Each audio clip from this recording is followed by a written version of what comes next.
C'est la CEI qui peut assurer définitivement sa place pour les demi-finales dès ce soir par une victoire, quel que soit le résultat de mardi contre la Roumanie lors de sa dernière rencontre.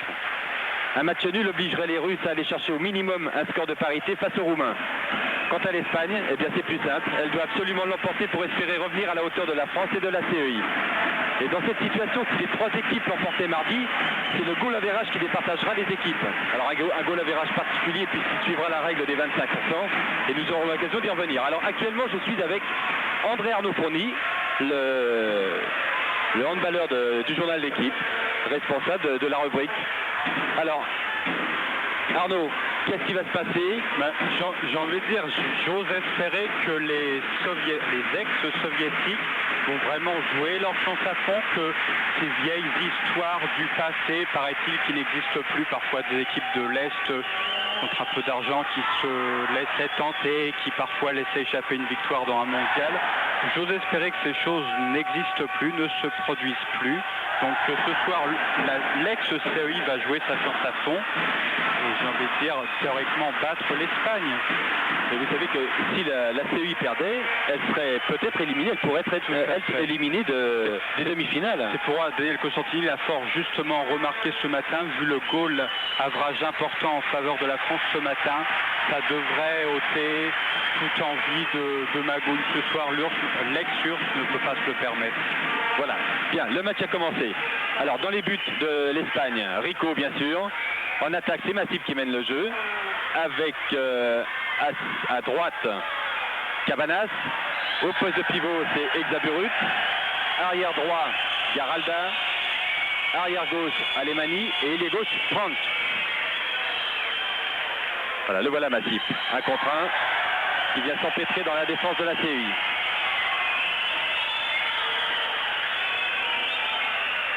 Exaburut. Les arbitres sont suédois, c'est messieurs Johansson et Quellqvist. Voilà, Garalda, deux pivots du côté de l'Espagne. Alemani attaque sur l'écran et bel arrêt de Lavrov. Alemani bien lancé par Garalda est venu monter sur l'écran formé par Exaburut. Voilà, côté de la CEI. On trouve bien sûr dans les buts Lavrov, un des meilleurs gardiens du tournoi avec Rico justement. Meneur de jeu, l'inégalable Doutchebaev. Vassiliev.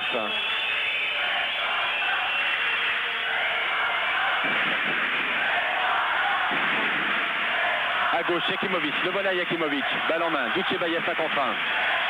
Gavrilov. Là aussi, les Russes jouent en deux pivots. Tir de Yakimovic et premier arrêt de Rico.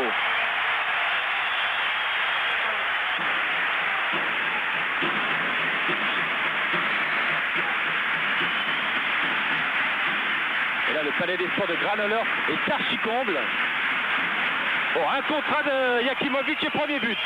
C'est la CEI qui ouvre le score. Le voilà Yakimovic, numéro 13. Voilà, regardez ce 1 contre 1. Accélération dans la course.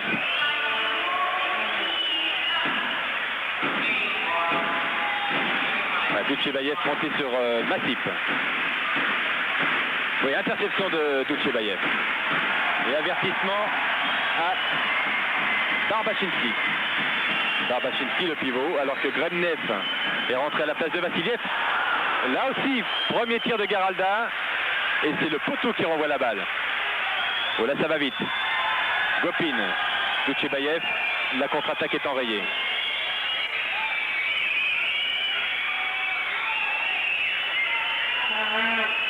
Voilà, les Russes préparent leur attaque.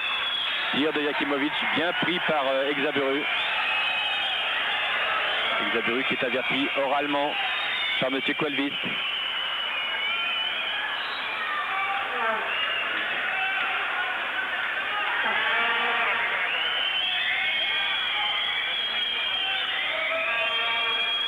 Voilà, Yakimovic est rentré deuxième pivot. Non, c'est Gopin qui est rentré deuxième pivot. Attention à Yakimovic.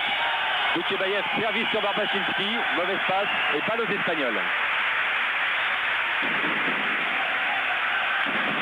Munoz Melo. Décalage sur Franck. Et c'est encore le poteau qui renvoie le ballon. Montée de balle rapide, Kissiliev. Doutchebaev qui va très vite. Kissiliev, décalage sur... Oh que c'est bien joué, décalage sur Yakimovic qui signe son deuxième but. Et le deuxième but pour les Russes, 2-0 alors que nous jouons depuis 4 minutes de jeu.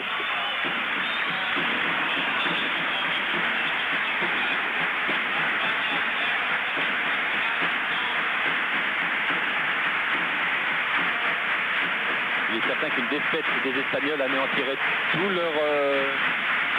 toute possibilité de monter sur le podium. Et tir de Massip. Et un arrêt de Lavrov. Massip a tapé le ballon alors que celui-ci était au sol. Donc pas justement refusé par M. Coelvis. L'entraîneur espagnol Cuesta Garcia a préféré mettre le gaucher Cabanas à la place de Urdiales qui est le meilleur buteur espagnol. Pourquoi? Eh bien parce que Urdiales est un jeune joueur et qu'il a besoin de joueurs d'expérience dans ce match très important pour l'avenir du handball ibérique. Un contre Yakimovic, tir de Gopin, effet dans la balle et troisième but. Ouh là là là là, ça commence mal pour l'Espagne. Le voilà Gopin, meilleur buteur du championnat espagnol. Regardez sa technique de tir. Il glisse la balle entre les jambes de Rico avec un peu d'effet pour lui permettre de remonter dans le but.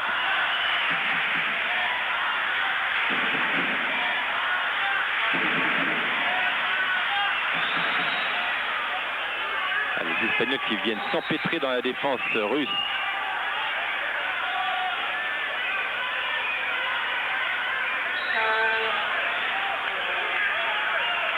Les Espagnols arrivent à desserrer l'étreinte. Et cette défense service au pivot pour Exaburut. Et les Espagnols gardent la balle.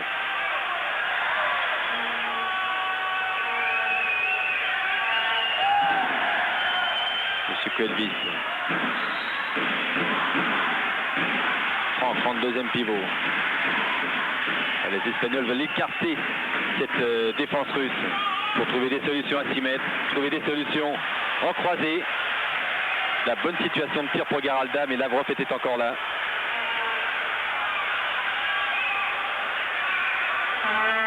Garalda 1 contre 1 sur Barbachinski. Attention, au prochain coup, Barbachinski aura un avertissement. S'il est un peu plus brutal, ça sera 2 minutes.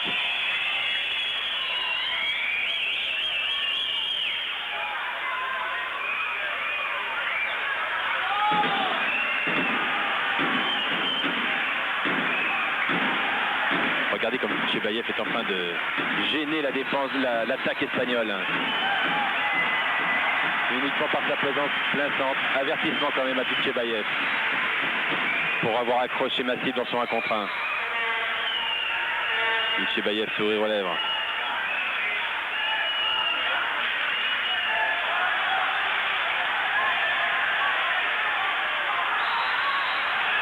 Oui, percussion de l'avant espagnol et contre-attaque immédiate côté russe. Ou alors que Barbachinski était tout seul, mais comme il tournait le dos à la zone, il n'a pas vu la solution.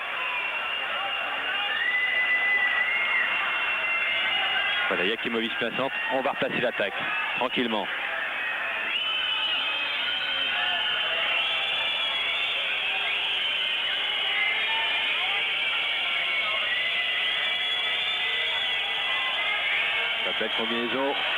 Belle combinaison russe qui amène Gavrilov tout seul à 6 mètres. Voilà, je suis certain que certains entraîneurs français vont utiliser le magnétoscope pour repérer parfaitement cette combinaison. Le voilà Gavrilov, il est amené aux 6 mètres tout seul grâce à ce blocage du pivot Barbachinski. Le voilà, regardez le travail de Barbachinski. Le numéro 4.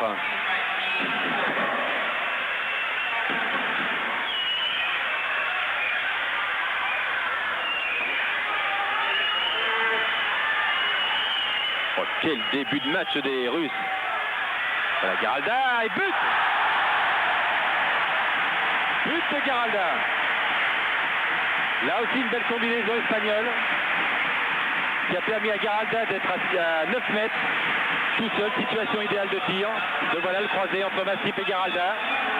Et Garalda au-dessus du mur russe.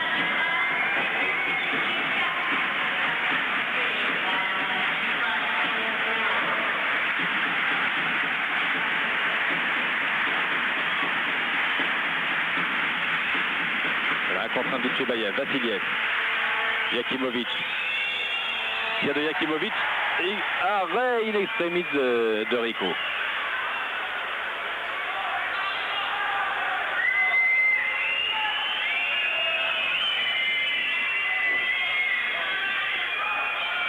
Yakimovic servi sur Barbachinski qui est très grand. Contre-attaque immédiate espagnole. Munoz Melo. Exaburut.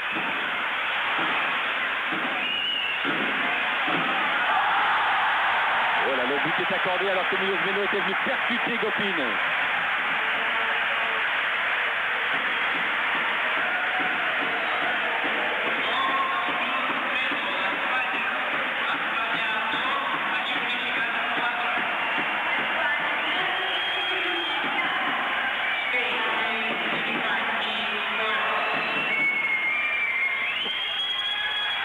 La défense espagnole prévenue.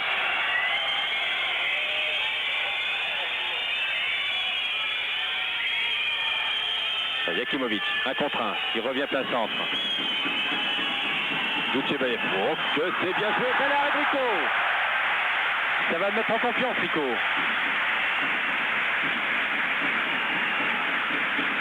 Là aussi 2 pivots, Barbachinski, Vassiliev.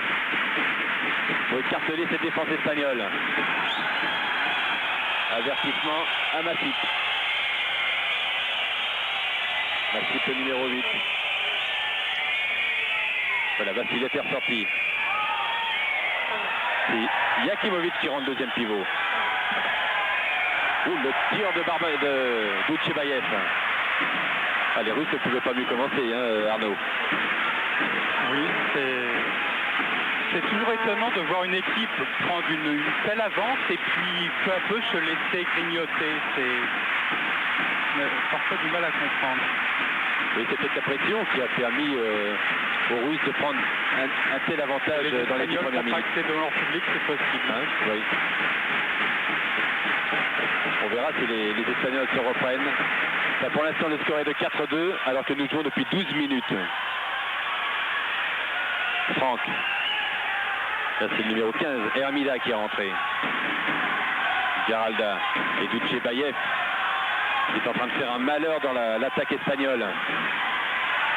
Hermida tire, coup franc. Et il empêche toute relation entre les deux arrières. Alors qu'il y a 2 pivots dans la défense russe. La relation arrière-arrière est totalement bloquée par Dutchebayev et maintenant par Bebechko. Voilà, Franck est rentré, Munoz Melo, contré par la défense et contre-attaque immédiate des Russes avec Gavrilov.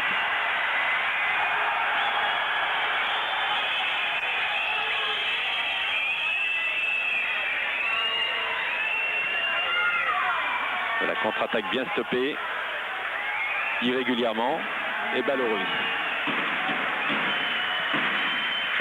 Voilà, Dutchebayev est rentré à nouveau pour l'attaque.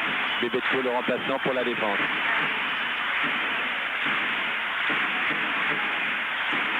Ouais, c'est un contre 1 de Yakimovic.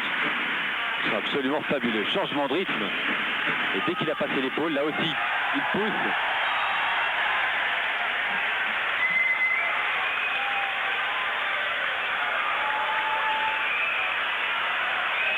Ourdagarin. Masip Exaburut qui est ressorti au poste derrière alors que son rôle est celui de pivot. C'était pour aider ses coéquipiers. Cabanas est rentré.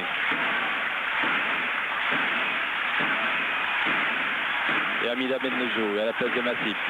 Garalda, Cabanas. Cabanas rentre deuxième pivot. La balle s'accélère. Et Amida, Munoz Melo.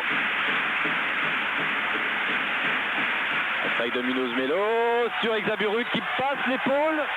Mais l'arbitre avait sifflé.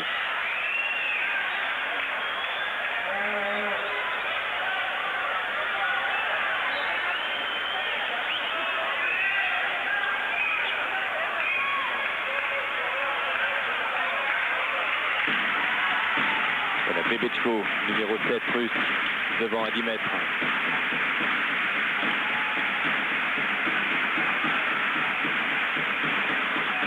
décalage, tentative de décalage de Garalda pour Gabanas.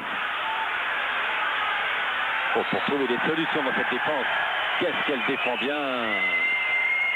Qu'est-ce qu'elle défend bien, la CEI. Et là, il y a un blessé.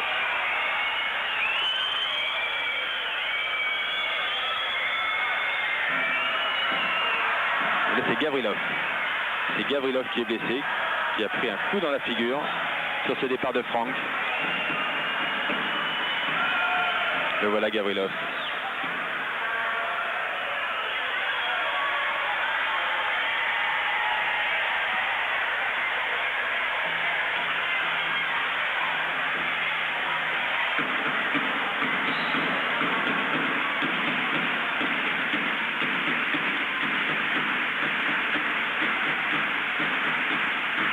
Toujours deux pivots côté espagnol. Garala tire au-dessus. 15 minutes de jeu. 6 buts marqués seulement. 4 pour la CEI, 2 pour l'Espagne.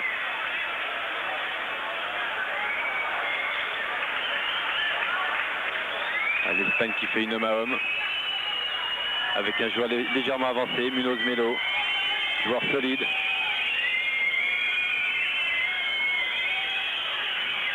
Quel boulet de canon de la part de Jakimovic. Bien poussé par Eco et la contre-attaque espagnole se développe. Guadagarin.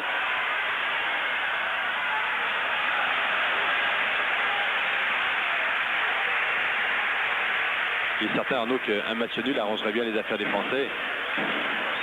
Oui. Il faudrait quand même se plonger toujours dans ces sacrés règlements avec cette règle des 25% auxquelles peu de gens comprennent. C'est-à-dire que... Parce que...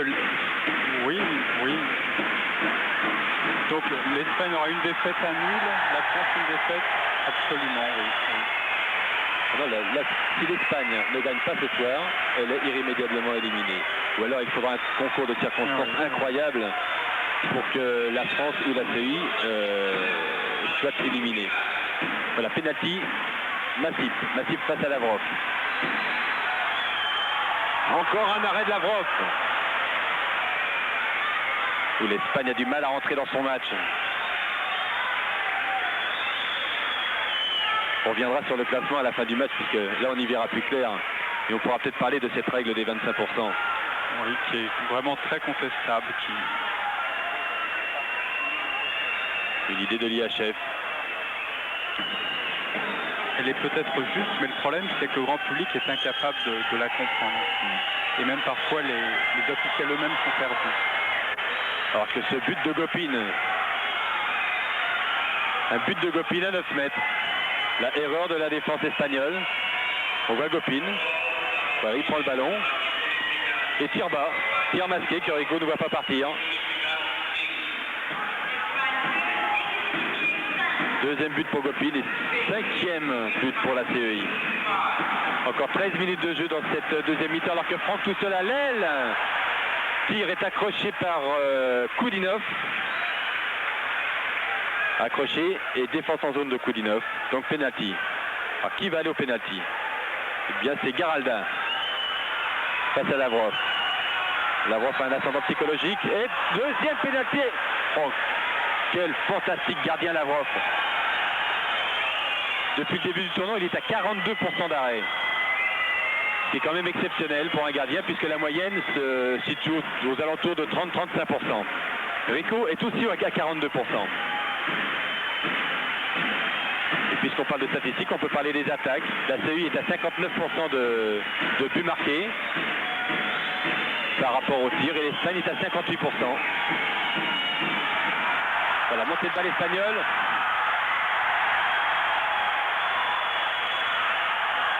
Et encore un arrêt de Lavrov. Alors que Lavrov était monté à l'interception. Franck a pu contrôler correctement la balle. Lavrov a eu le temps de revenir dans ses buts et de stopper ce tir de Franck. Ah, le public espagnol conteste. Alors on revoit cette tentative d'interception de Lavrov. Lavrov se dépêche d'en venir dans son but. Franck va monter à 6 mètres de son aile.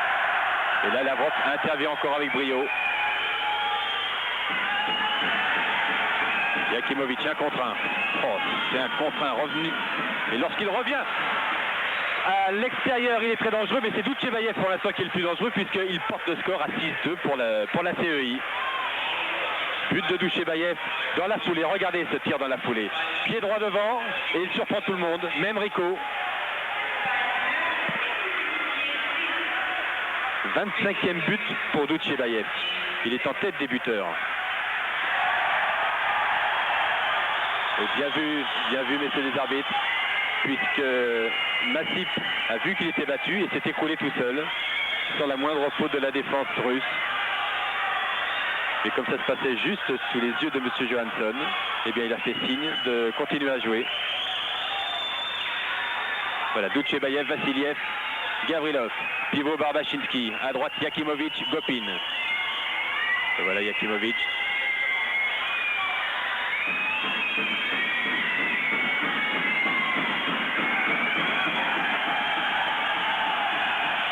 Vassiliev prend le deuxième pivot. Gopin est rentré aussi. Ce qui fait que les Russes jouaient à 3 pivots. Ce qui est inhabituel. Ça c'est Gopin qui est rentré avec tentative de service de Jakimovic sur Barbachinski. Contre-attaque immédiate de la part des Espagnols. Alemani. Munoz Melo. Tir de Munoz Melo et but. Juste une faute d'inattention de la part de la défense russe.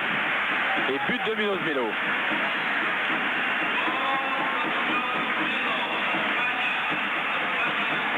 Voilà ce tir touché par Lavrov. Et qui rentre quand même. 6-3 pour la CEI. Encore 10 minutes de jeu dans cette première mi-temps. Regardez, c'est un contre 1 de Jakimovic lorsqu'il revient vers l'extérieur. C'est Garcia qui joue en face de lui maintenant.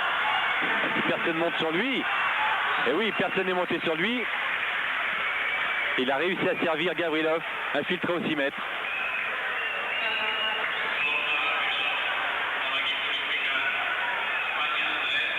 Voilà, erreur de la défense espagnole, on le voit bien là. Lourdagarin était à la pêche.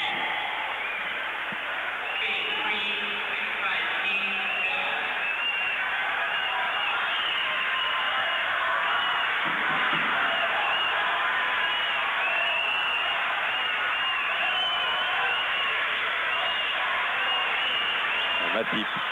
Tentative de service sur France. Balle interceptée par les Russes. Grebnev. Maintenant c'est Kissiliev, Lavrov.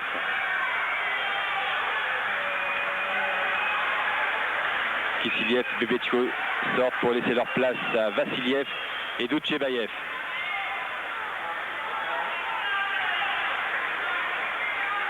On a toujours vu les mêmes 12 joueurs russes jouer depuis le début du tournoi, hein, Arnaud.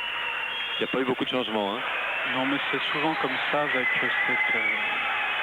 ces deux équipes. On va dire c'est souvent l'équipe de France qui peut se permettre d'offrir une telle variété de joueurs. C'est là où on voit que Daniel Costantini a fait beaucoup de travail, a fait du très bon travail et ne s'appuie pas uniquement sur un set majeur.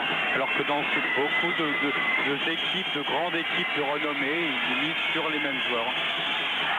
Alors que nous voyons un bel arrêt de Rico sur le pénalty de Doutchebaev. Doutchebaev n'a pas l'habitude de rater. Tir de Munoz Melo, bien arrêté par Lavrov. Alors là, on a vraiment 2 super gardiens.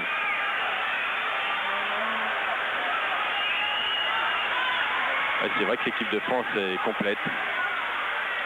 Elle a de bons joueurs à tous les postes. Et même, Daniel Costantini peut se permettre de doubler ses postes. Sans pour autant abaisser le niveau de l'équipe de France, alors que Gopin, sur son 1 contre 1, se retrouve tout seul à 6 mètres. Et permet à la CEI de mener 8-3. Incroyable, le public est consterné.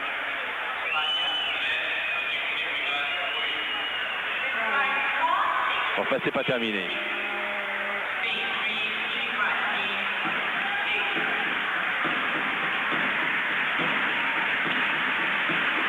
C'est pas terminé puisque l'Espagne a eu un maximum de malchance depuis le début de ce match. Alemani. Tir d'Alemani et encore un arrêt de Lavrov. Un début de deuxième mi-temps vous donnera quelques pourcentages, notamment sur les gardiens de but. Et ça devrait être assez impressionnant. Cabanas, Garalda, croisé avec Hermida. Alemany. L'Espagne n'arrive pas à trouver de solution. Regardez ce mur rouge face au ballon.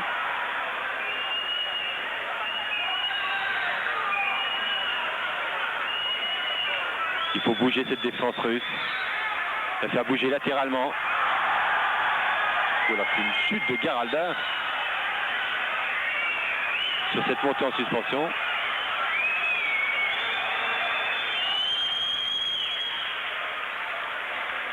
La solution des deux pivots est bonne. Encore faudrait-il assurer les relais entre les deux arrières derrière. Alors que là, c'est Hermida qui casse du bois.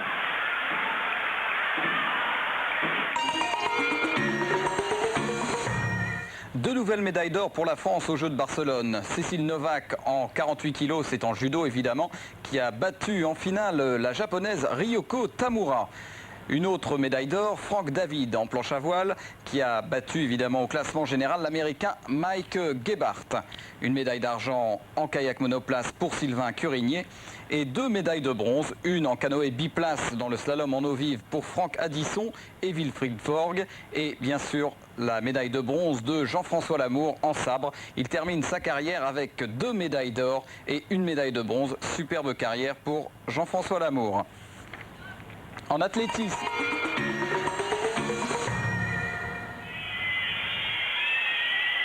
Bayev croisé avec Vassiliev qui monte, qui tire, contré aussi par la défense espagnole. Deux tirs russes contrés. Et beau décalage et but de Lavrov. Non, pas but de Lavrov, arrêt de Lavrov. J'ai anticipé sur le tir de Cabanas, mais quel arrêt de Lavrov encore.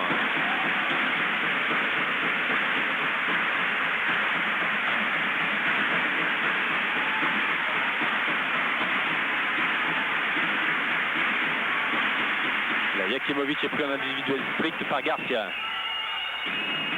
Les Russes vont travailler à 5 contre 5. Avertissement à Munoz Melo.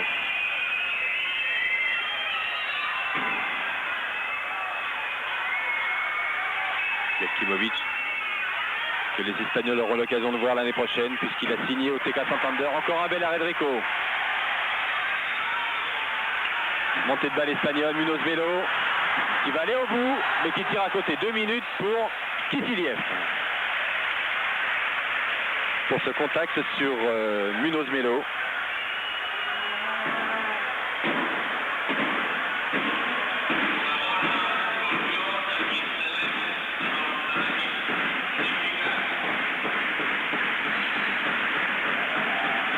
Et Amida, Alemany.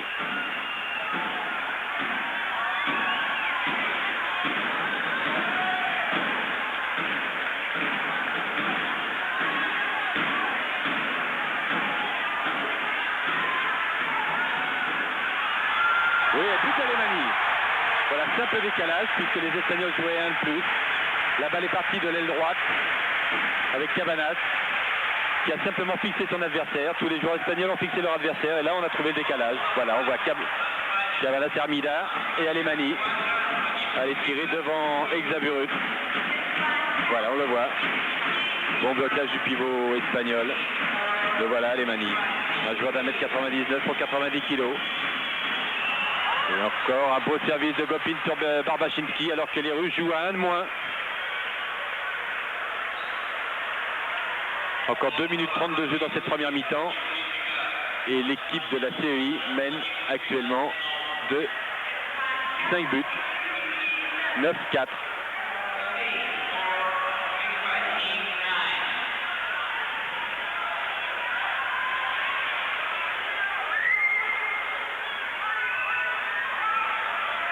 Hermida toujours aux commandes de cette équipe espagnole.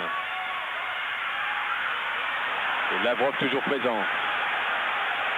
Lavrov est en train de prendre l'ascendant psychologique sur les tireurs espagnols.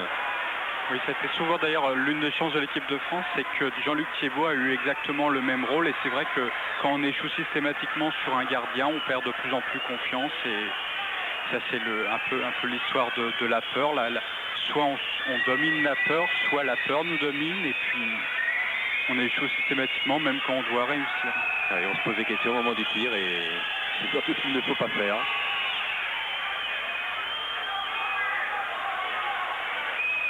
On retrouve l'équipe espagnole en défense et l'équipe russe qui va jouer ce coup franc avec Barbachinski. Garcia est toujours sur Yakimovic. Un contre un de Doutchebayev. Oh, quel beau service de Vassiliev sur Barbachinski. On va revoir ça au ralenti. Un contre un de Vassiliev qui a attiré aussi le défenseur de Barbachinski. Voilà, Doutchebayev, Vassiliev. Un contre un. Il revient plein centre. Il attire le défenseur de Barbachinski. Et celui-ci se retrouve tout seul, bien servi par Vassiliev. On le voit mieux sur ces images.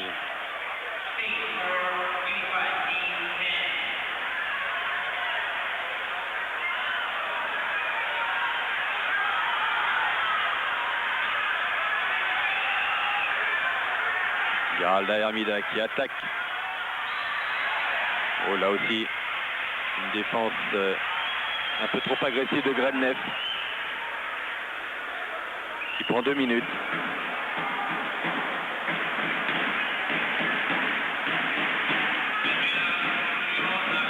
6 contre 5 pour les Espagnols alors qu'il reste un peu plus de 30 secondes de jeu. Les Espagnols ont le temps.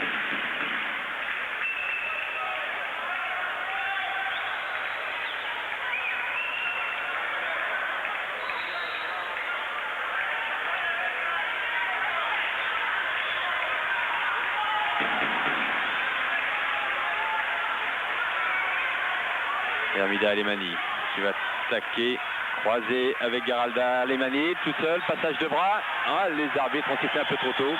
D'ailleurs, M. Colvis en est désolé. Et ça repart côté espagnol, 8 secondes de jeu. Tir de Hermida et encore un arrêt de Lavrov. Oh, belle balle récupérée par Garcia. Belle balle récupérée par Garcia et à la dernière seconde, Garcia permet à son équipe de revenir à 5 buts à CEI. Donc, avant le début de la deuxième mi-temps, CEI 10, Espagne 5. On se retrouve tout à l'heure.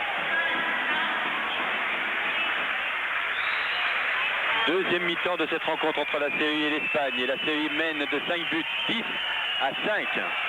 Les Russes en attaque. Bon, changement de tactique du côté espagnol pour la défense, où Garcia prend Yakimovic en individuel strict, beaucoup plus serré qu'en fin de première mi-temps.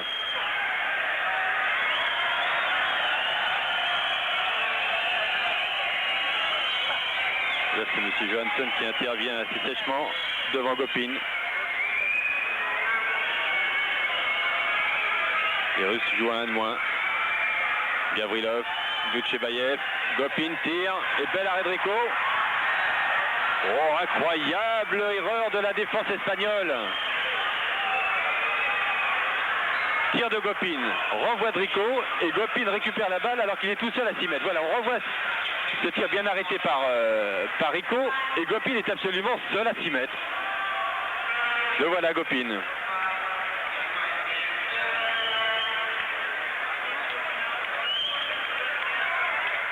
Quatrième but pour Gopin.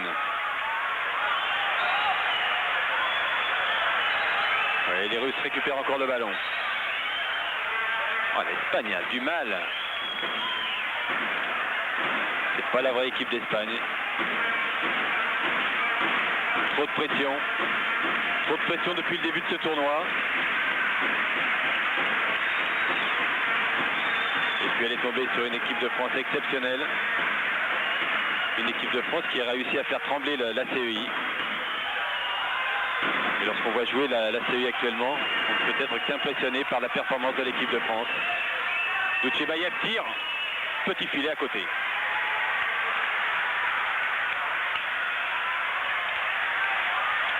Massip, Munoz Melo, Massip. Massip plaqué par Gavrilov. C'est 2 minutes. Gavrilov n'a rien à dire sur ce coup-là. Voilà, on va voir cette tentative de décalage Massip, alors que son ailier Franck est tout seul là. Il y a les deux Russes sur Massip. Et là, il est véritablement agressé par Gavrilov. Parce que vous voyez l'entraîneur Mironovic calmer un peu son élève, son joueur.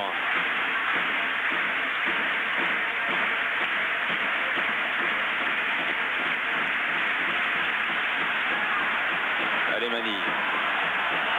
Un contre un Garalda. Munoz Melo. Ça y est, Alemany est passé, tire. Et sortie 2 minutes de Kissiliev. C'est la deuxième fois que Kissiliev sort. Il n'est pas content Kissiliev. Ah oui, mais il ne faut pas défendre avec les bras, mon petit gars.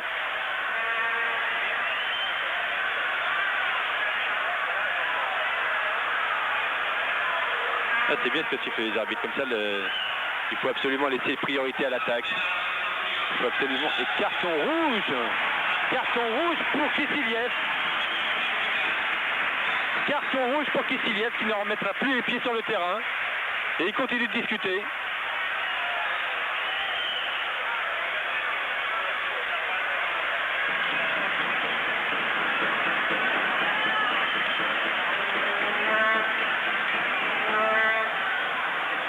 Et voilà Kissiliev obligé de rentrer au vestiaire. Maximov, entraîneur adjoint qui passera entraîneur de l'équipe russe l'année prochaine. Ou tout du moins après les Jeux.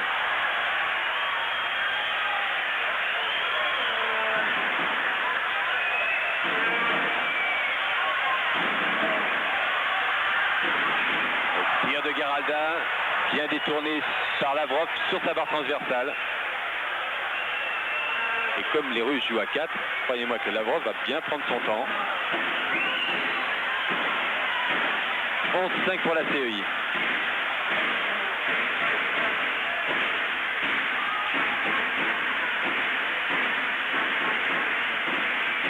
Tchebayev 1 contre 1 avec Barbachinski qui est ressorti à 9 mètres. Gopin.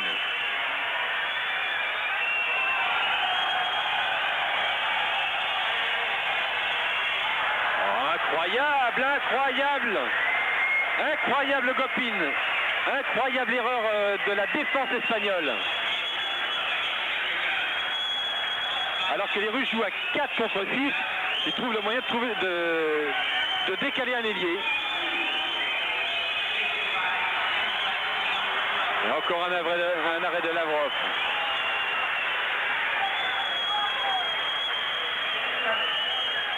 Ah, les Russes vont monter tranquillement la balle.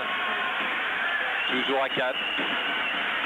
Yakimovic et Dutchebayev ont fait leur rentrée.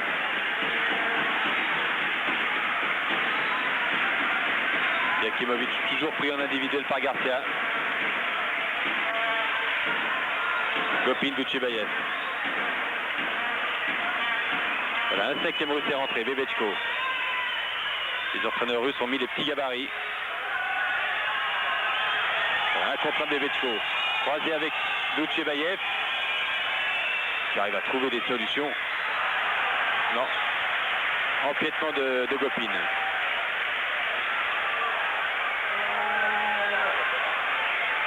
« 12-5 et il reste 25 minutes. 25 minutes de jeu. Dans 25 minutes, si le score n'a pas évolué ou si la CEI l'emporte, la France est pratiquement qualifiée pour les demi-finales. Il faudra un concours de circonstances incroyable pour que la France ne se qualifie pas. Bien sûr, à condition de battre l'Égypte. Mais encore une fois, si la France ne bat pas l'Égypte, elle n'a pas sa place en demi-finale. La CEI aurait 8 points, la France 6 points, l'Espagne 4 points avec un goal average négatif, alors que la France a un goal average de positif, plus 10. Il faudrait que la France perde contre l'Égypte et que l'Espagne batte l'Allemagne de plus de 10 ou 15 buts. Voilà, un beau décalage côté espagnol.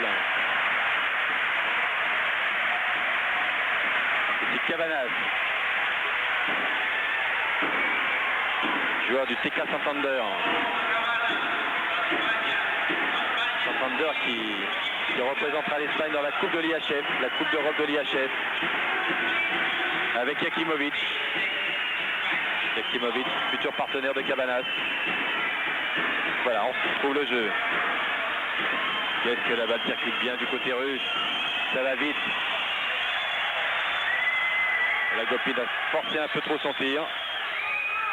Mais la balle a été contrée et c'est une sortie. Voilà, les Russes jouent à 6.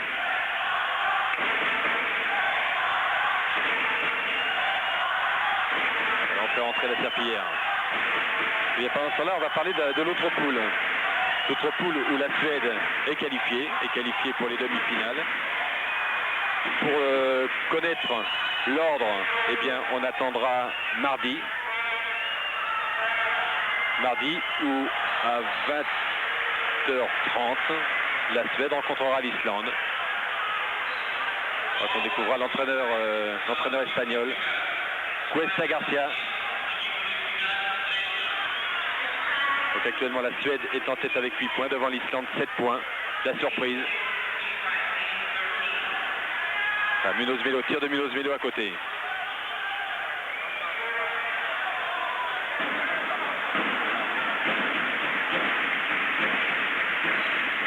Alemani, Massif. Décalage sur Urdangarin. Le voilà Urdangarin, grand gabarit. Munoz Melo, Franck.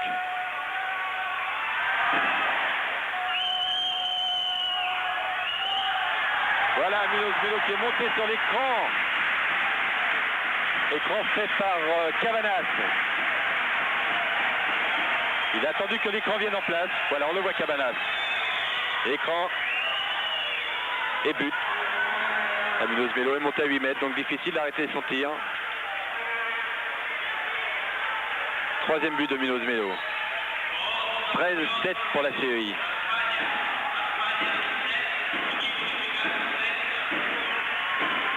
Mironovic et Grednev. Un contre un but chez Bayev. Vassiliev. Oh là là là là, ça c'est magnifique. Ça c'est magnifique, il est content d'Outchebaïev. Encore un tir dans la foulée, c'est la grande mode dans ce tournoi olympique. Voilà, Doutchebaïev attaque le mur et dans la foulée, arrive à recroiser son tir. Le tir de Doutchebaïev est totalement masqué et Rico ne peut absolument pas voir la balle partir. 14-7.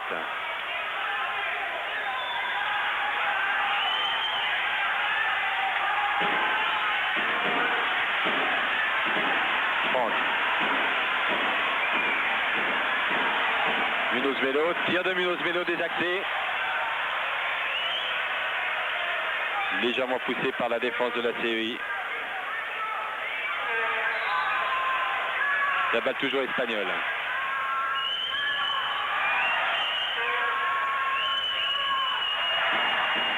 Urdangarin s'engage.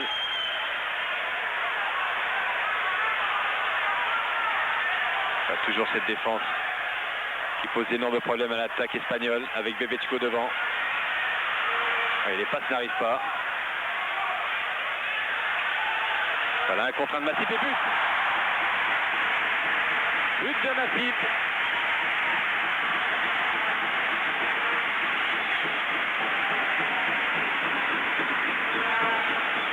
Massif qui joue pratiquement à domicile. Un contre un de Massif. Et là aussi tir masqué puisqu'il tire à la hanche de Grednev.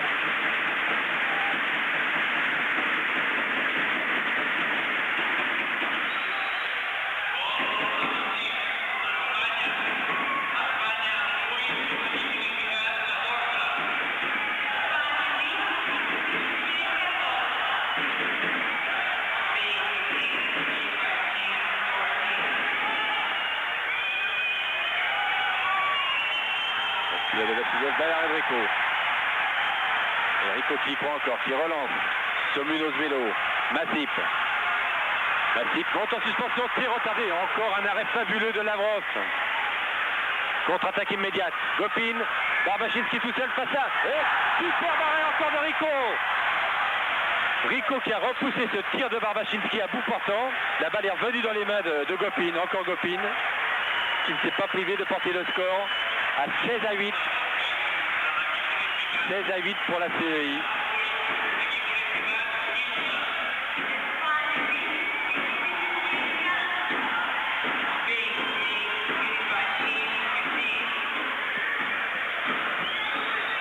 Avec de la chance. Avec de la chance, Goping a marqué non pas le 16e but, mais le 15e but. 15-8. Et il reste 20 minutes de jeu.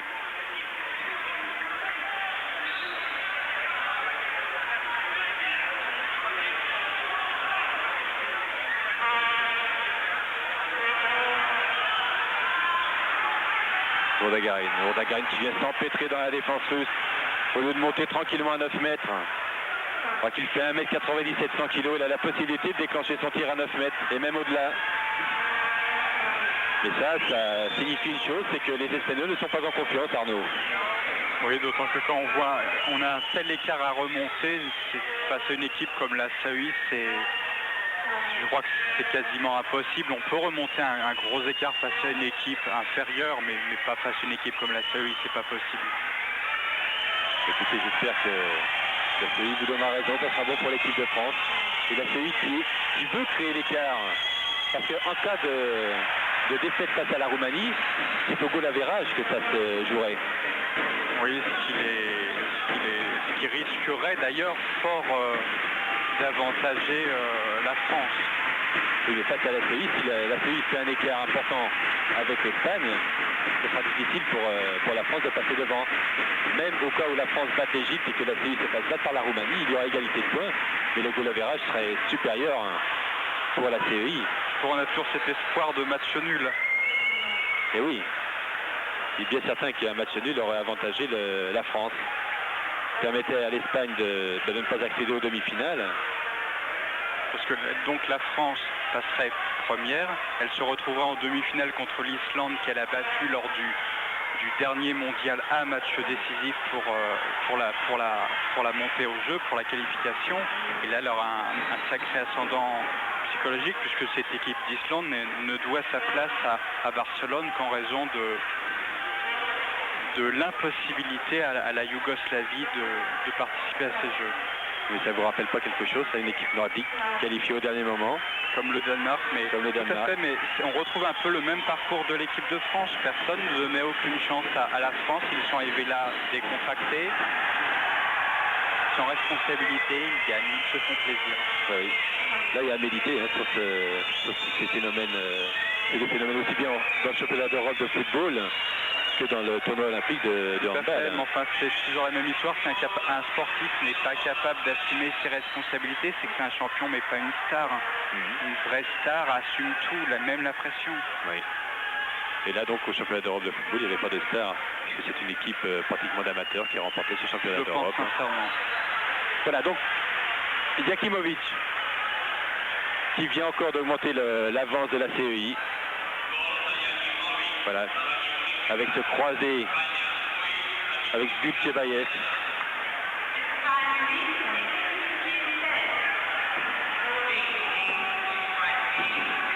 Pour Dagarine, 1 contre 1 sur Massip. Les Espagnols ne savent plus quoi faire. Et justement parce qu'ils font n'importe quoi que Massip réduit le score. Là, il n'y a plus de jeu collectif du côté espagnol. C'est uniquement du jeu individuel, du 1 contre 1. Et on essaie d'aller au bout.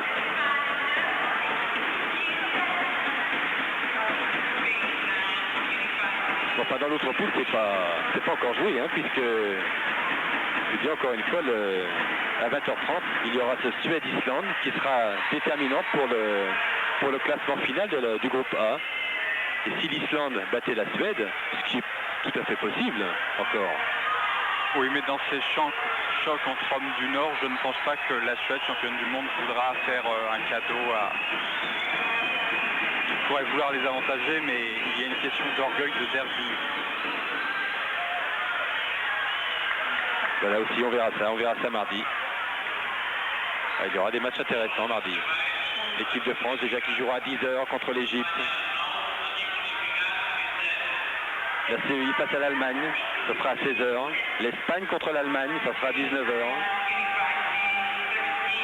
Je ne parle pas de la Hongrie, de la Tchécoslovaquie, de la Corée, du Brésil qui se rencontreront, mais qui sont d'ores et déjà éliminés.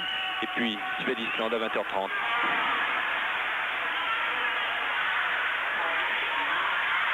Allez, 17-9. Encore 16 minutes de jeu dans cette deuxième mi-temps. L'Espagne joue maintenant à 6. Rentrée de Garcia. Toujours deux pivots côté espagnol. Et toujours ce pivot de défense. Beau service sur Garcia et but. Le voilà Garcia qui regarde le score et qui se dit encore 7 buts à rattraper. Lavrov. Voilà, on revoit ce travail de Massy qui sert Garcia, qui vient tromper Lavrov.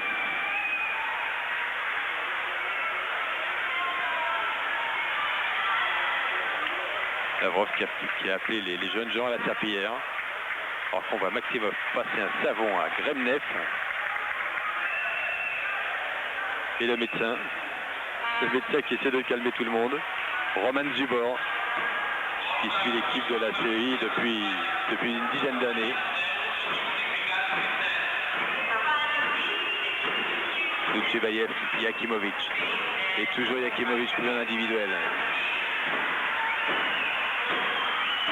Dutchebaev.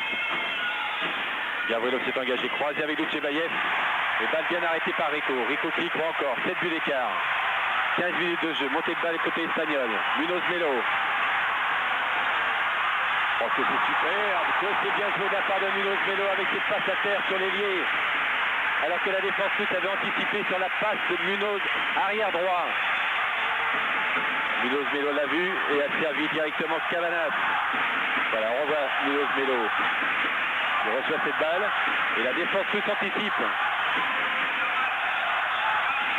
Beau tir de Cavanas. 6 buts d'avance. Il dit que rien n'est joué, Arnaud. Je n'arrive pas à croire que la série puisse se laisser remonter à savoir compter une telle avance. Ce n'est pas possible. On remarque là pour l'instant, Gopin est en train de vous donner raison.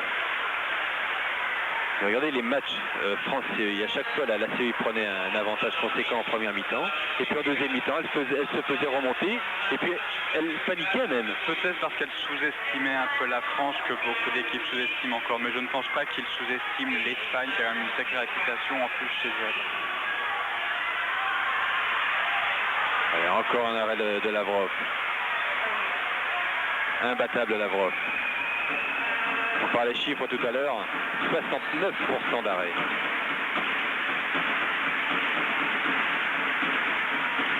Il a arrêté plus d'un tir sur 2. Et là, on ne comptabilise pas les tirs à côté. Hein. C'est les tirs que Lavrov dévie, ou arrête, ou repousse. Voilà, les Russes jouent à 5. 6 maintenant avec la rentrée de Koulinov. C'est la première fois depuis le début du tournoi que Godinov joue en attaque. Et voilà Koulinov. Et là, ce sont les Russes qui ont l'air d'avoir du mal à trouver des solutions dans la défense espagnole. Allez, Gavrilov, Yakimovic à droite, Dutchebaev, Koulinov à gauche. Gopin est rentré deuxième pivot avec Barbachinski. Service Gopin sur Gavrilov et but. Démonstration russe dans la défense espagnole. Le voilà Gavrilov.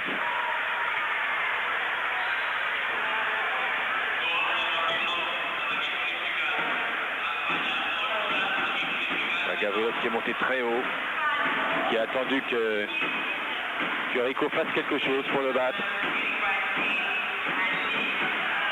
Et Antoine Massy s'empêtrer encore dans la défense russe. La défense russe est à plus de 1,98 m plein centre. Koulinov, Gremnev et Barbachinski. Oui, Alemany est passé. Alemany est passé dans l'intervalle.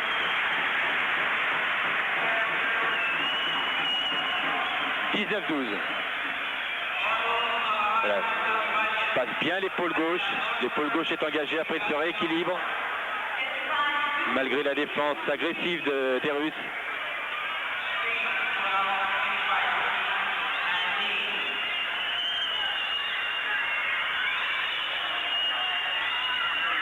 Koudinov qui a peur d'aller au tir. C'est le reproche que lui fait son entraîneur Maximov. Oh là, Yakimovic a senti qu'il fallait lâcher le ballon pour éviter aux arbitres de siffler en refus de jeu. Il a tiré en appui. Il ne s'est pas posé de questions. Le voilà, Yakimovic. Au-dessus de la tête du défenseur espagnol. Voilà, Yakimovic, Dutchebaev.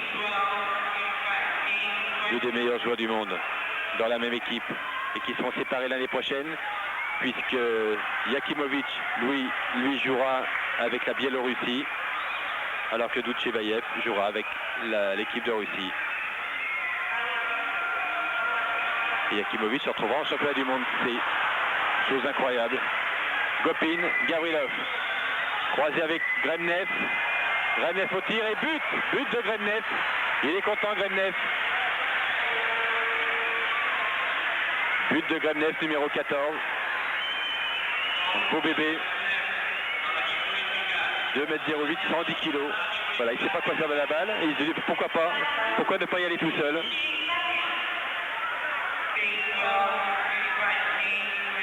C'est son premier but depuis le début du tournoi. Voilà, contre-attaque de Bebeshko. Tout seul, Koudinov à sa gauche. Qui vient crucifier Rico. Là, je crois que c'est fini pour l'Espagne, Arnaud. Oui,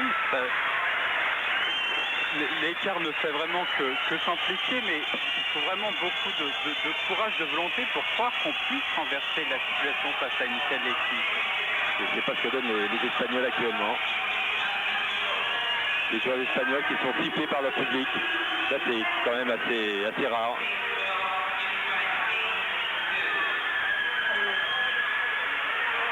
Voilà, encore un beau service d'Alemany pour Garcia.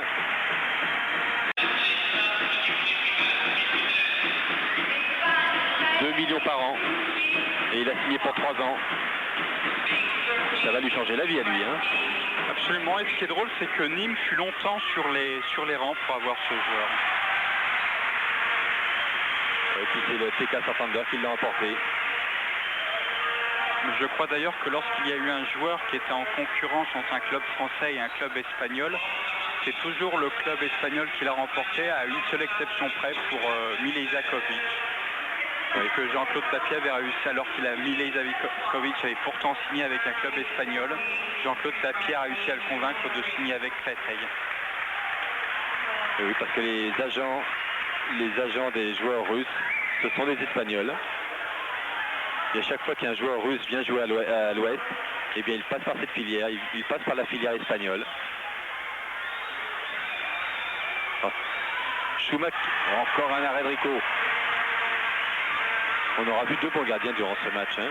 Rico qui a été crucifié malgré tout à 6 mètres, mais qui a fait de superbes arrêts. Oui, mais quand je les vois, je me dis que Jean-Luc Thiébaut n'a pas grand-chose à leur enlever. Oh oui. Voilà, 2 minutes pour Dagarin, but pour Gavrilov. 24-14, 10 buts d'écart entre la CEI et l'Espagne. Et Schumacher a remplacé Lavrov dans les buts. Alors on va voir cette interception de Gavrilov. Tout seul, le retour d'Urdangarin qui accroche Gavrilov et qui malgré tout arrive à battre Rico. Voilà, les Espagnols jouent à 5. Schumacher, futur joueur de Montpellier.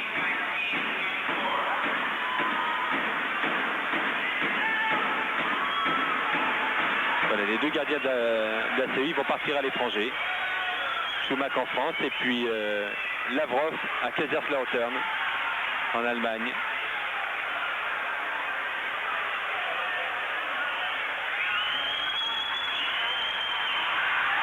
Oui, encore un bel arrêt de Schumacher. C'est son premier arrêt à Schumacher. Koudinov. Passage en force. Ouais, il a voulu y aller tout seul. Il voulait marquer son but, Koudinov. Un jeune joueur, 23 ans. Un espoir de l'équipe de la CEI. Il joue au Dynamo de Astra.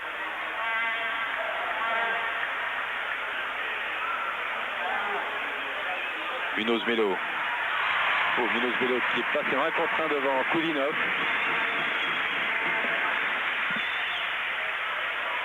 Munoz Melo qui dispute là sa dernière compétition. Sa dernière grande compétition. Puisqu'il en est à 230 sélections en équipe nationale. Et qu'il a 33 ans.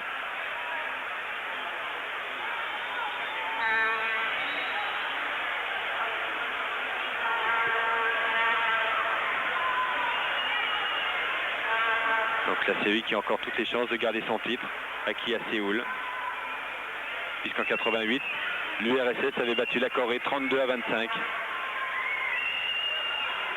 Et cette même Corée va terminer 3e de la poule A, derrière la Suède et l'Islande. L'Islande a gagné sa place en demi-finale ce matin, puisqu'elle a battu la Corée 26-24.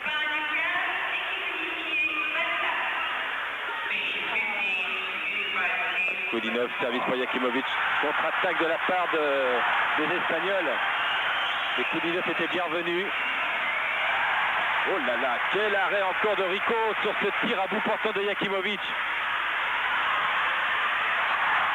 Ouais, but de Garcia, de Massip, pardon, numéro 8, Massip. Encore 4 minutes de jeu.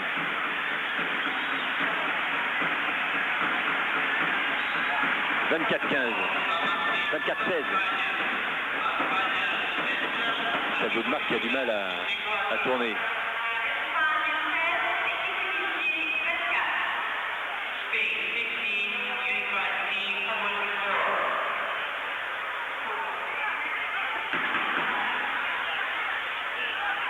Dans 3 minutes, Arnaud pourra dire que la France est qualifiée pour les demi-finales. Vraiment un moment inoubliable pour le handball français. Que la France fait partie des 4 meilleures nations du monde. Incroyable. Et en plus, on peut dire qu'elle est là parce qu'elle le mérite et non pas par hasard, comme ce fut le cas par exemple pour la Corée en finale des Jeux Olympiques de 88. La Corée était un peu là, un finaliste de circonstance, alors que la France, ça ne fait aucun doute, est bien aujourd'hui au moins la 4e nation mondiale, voire la 3e. Et oui, on suivra avec attention la suite de la carrière de la France dans ce tournoi olympique. Et j'ai envie de dire, ce qui nous arrive aujourd'hui, c'était programmé. Je me souviendrai toujours, en 1986, j'avais écrit un article qui avait un peu surpris. C'était le DTN de l'époque, Jean Ferrignac, qui m'avait dit, en 1986, la France fera en 1992, la France fera un podium au jeu. Ferrignac est passé à l'époque pour un beau rêveur, mais Ferrignac, j'ai envie de dire, avait un plan et surtout il avait eu la sagesse d'appeler Daniel Constantinel à la tête de l'équipe de France. C'est vrai. C'est vrai. Et Jean-Pierre Lacroux, lui, était un peu plus pessimiste parce qu'il avait dit bon, il faudrait terminer entre la 6e et la 8e place aux Jeux Olympiques, ce qui serait un exploit. Et par contre, au championnat du monde en Suède en 93, là c'est le podium. C'est le podium, mais ce sera moins médiatique. Même si c'est un exploit fabuleux, ce ne sera pas la même chose. Il faudra que les joueurs français digèrent cette... Ce n'est pas évident. Ah oui, digèrent ces victoires. Ce n'est pas sûr. Parce que comme vous l'avez dit, ils l'ont mérité cette qualification. Ils ont battu pratiquement les meilleures nations du monde à part la Suède. Absolument. Allez, 1 minute 50 de jeu. Voilà, donc mise à part donc, la Suède et la CEI qui sont respectivement 1 et 2. Voilà, donc la Suède championne et puis la CEI finaliste. En revanche, la Roumanie 3e a été battue par... Oui, quand on se souvient de ce match contre la CEI, où l'équipe de France, à 10 minutes de la fin, possédait 3 buts d'avance. Oui, ce qui leur a assuré une première place de leur groupe, une demi-finale rêvée contre l'Islande. Oui, mais ils n'ont pas craqué psychologiquement au moment où ils ont mené de 3 buts mais peut-être face à la CEI. Ils ne pouvaient pas croire ce qui leur arrivait, c'était trop beau pour être vrai. Parfois on fait son propre malheur, on gâche ce qu'on a gagné, mais on ne peut pas imaginer que qu'on a pu bâtir une telle victoire, qu'on puisse terminer premier. Déjà qu'ils puissent imaginer qu'ils peuvent terminer deuxième, c'est quelque chose de fabuleux. Oui. Mais terminer premier, c'était pas possible pour eux.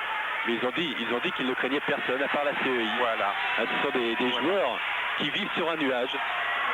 Ils sont euphoriques à l'heure actuelle. Et puis ils jouent d'une manière fantastique. Ils donnent du spectacle, ils sont généreux dans l'effort. Ils se font plaisir. Ils se font plaisir.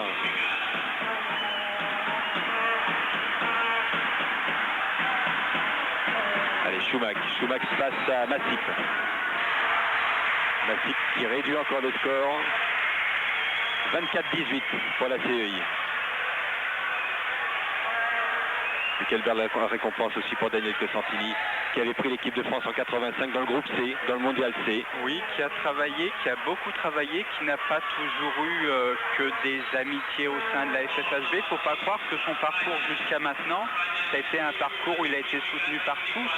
En janvier dernier, quand la Cuba a battu la France à Paris, on s'est inquiété, un certain vice-président au sein de la FFHB a dit qu'est-ce qui se passe, Costantini, etc. etc.